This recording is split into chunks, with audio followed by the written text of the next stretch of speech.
Hi guys! Samahan nyo ako pumasok sa Artwork Store. Located ito sa SM Fairview. Tara guys, let's go. Pasok tayo sa Artwork Store.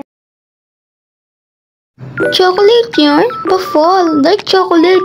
Ikaw ready pero siya di pa. Oh, eto nga pala guys yung mga binibenta nila. Binibenta silang stickers, pin, notebook, coin purse, keychain, lalagyanan ng laptop, mga bag, mga hats. And yung hat nila guys, pwede mong i-flip kasi dalawa design yan.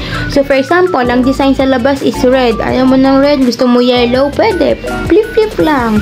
And meron din silang also for pets. For cats and dogs, so meron silang collar. Meron din iba't ibang klase ng damit, iba't ibang klaseng sizes ng collar. And also ito naman yung mga design ng kanilang damit. Sobrang ganda. Super duper love ko yung Artwork Store. Kasi guys, yung design ng damit niya is may pang aesthetic, pang vintage, pang retro. Hango talaga siya sa Pilipino. Tayo mga Pilipino. Ganun yung design niya. Hango talaga sa ating Pilipino. Like literal na pang Pilipino. So, ayun may iba nilang binibe. Na, ayan, may kita ka dyan guys, Baguio, Butter Coconuts, mga Pilipino brand talaga. So, ang galing nung nakaisip at gumawa ng store na to.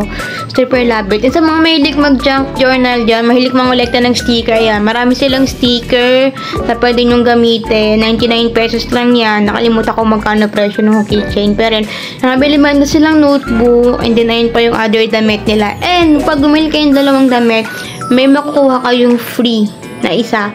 May makuha kayong something free. Secret na lang yun kung ano yung something free. Pero may nakuha kami. Hindi ko na sabihin kung ano yun.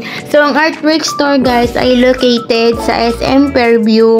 Ang katapat niya, guys, ayan, appliances. So, yun lamang. At maraming salamat. Huwag niyo kalimutan mag-like, mag-follow, mag-share, and mag-comment kung anong vlog ang gusto nyong gawin ko. See you sa next vlog. Kakabalik ko lang ulit mag-vlog.